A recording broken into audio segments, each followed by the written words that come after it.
But I never gave a hint of such beliefs to Bitterbuck, or to any of them. I think in their hearts they knew it. Where is your brother? His blood crieth to me from the ground, God said to Cain, and I doubt if the words were much of a surprise to that particular problem child.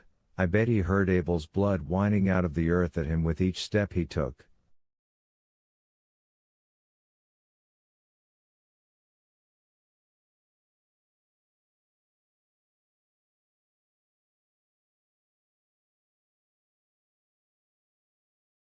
The chief was smiling when I left, perhaps thinking about his lodge in Montana and his wife lying bare-breasted in the light of the fire.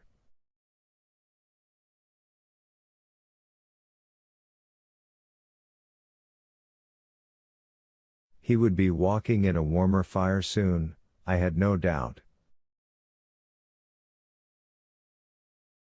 I went back up the corridor, and Dean told me about his set-to with Percy the previous night.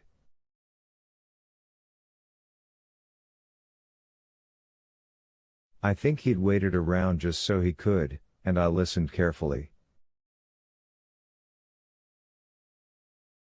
I always listened carefully when the subject was Percy, because I agreed with Dean 100%, I thought Percy was the sort of man who could cause a lot of trouble, as much for the rest of us as for himself.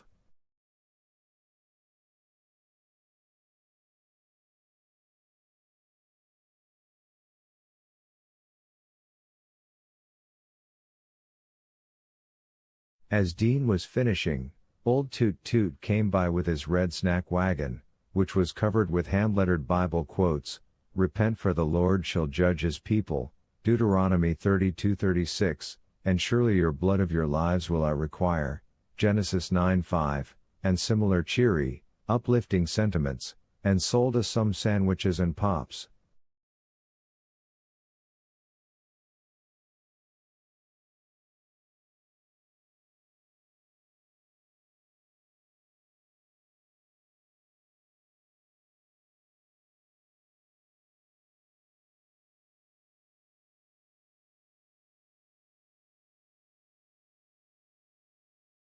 Dean was hunting for change in his pocket and saying that we wouldn't see Steamboat Willie anymore, that goddamn Percy Wetmore had scared him off for good, when old Toot Toot said,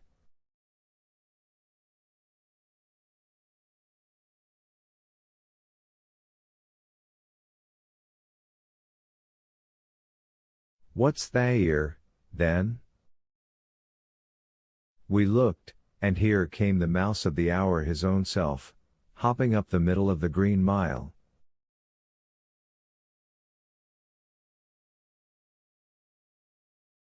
He'd come a little way, then stop, look around with his bright little oil drop eyes, then come on again.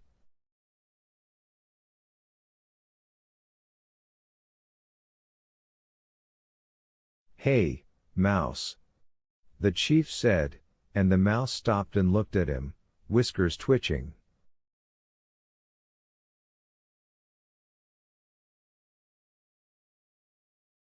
I tell you, it was exactly as if the damn thing knew it had been called. "You some kind of spirit guide?"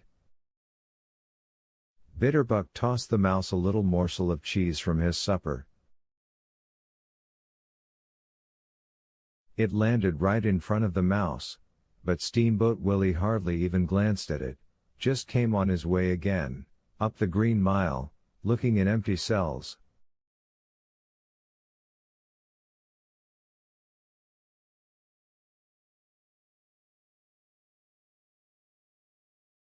"Boss Edgecombe?" the president called. "Do you think that little bastard knows Wetmore isn't here?" "I do, by God." I felt about the same, but I wasn't going to say so out loud. Harry came out into the hall, hitching up his pants the way he always did after he'd spent a refreshing few minutes in the can, and stood there with his eyes wide.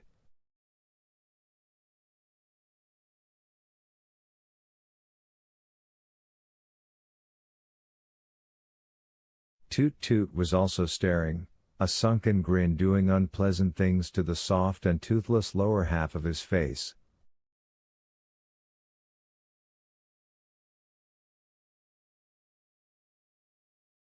The mouse stopped in what was becoming its usual spot, curled its tail around its paws, and looked at us.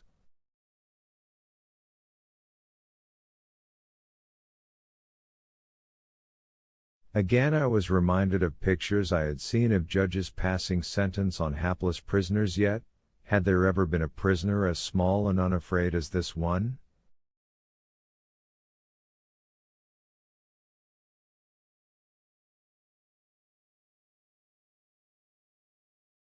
Not that it really was a prisoner, of course, it could come and go pretty much as it pleased.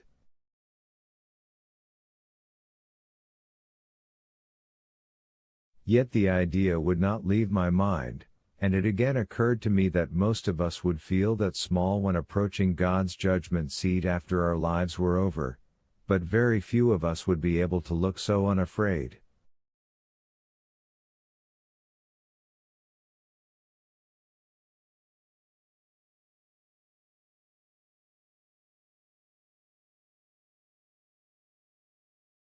Well, I swear, old Toot Toot said.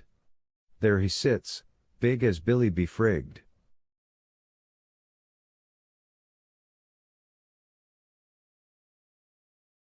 You ain't seen nothing yet, Toot, Harry said. Watch this. He reached into his breast pocket and came out with a slice of cinnamon apple wrapped in waxed paper.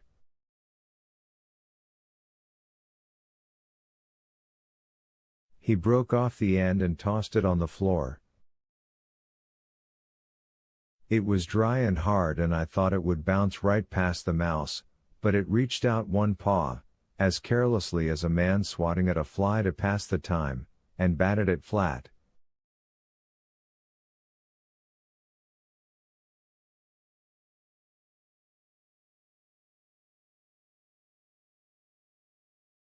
We all laughed in admiration and surprise, an outburst of sound that should have sent the mouse skittering, but it barely twitched.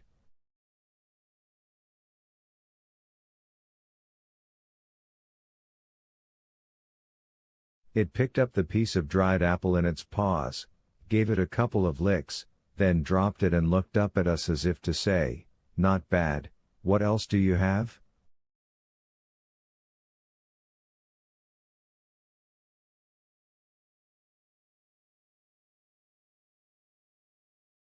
Toot Toot opened his cart, took out a sandwich, unwrapped it, and tore off a scrap of bologna.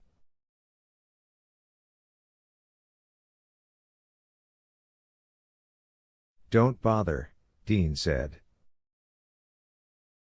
What do you mean? Toot Toot asked. Ain't a mouse alive'd pass up bologna if he could get it. You a crazy guy.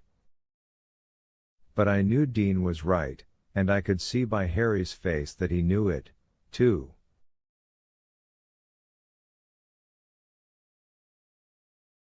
There were floaters and there were regulars.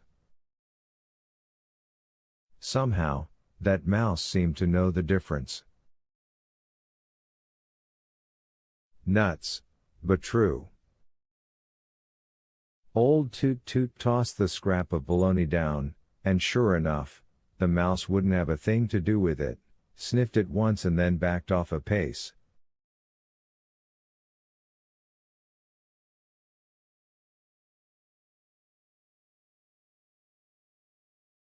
I'll be a goddamn son of a bitch, old Toot Toot said, sounding offended.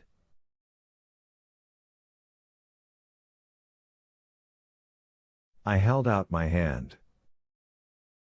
Give it to me. What, same sandwich? Same one. I'll pay for it. Toot Toot handed it over. I lifted the top slice of bread, tore off another sliver of meat, and dropped it over the front of the duty desk.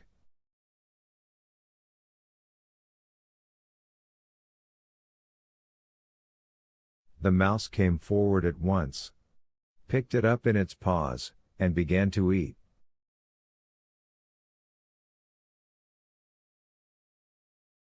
The bologna was gone before you could say Jack Robinson. I'll be goddamned. Toot toot cried. Bloody hell. Gimme dat. He snatched back the sandwich, tore off a much larger piece of meat, not a scrap this time but a flap, and dropped it so close to the mouse that Steamboat Willie almost ended up wearing it for a hat.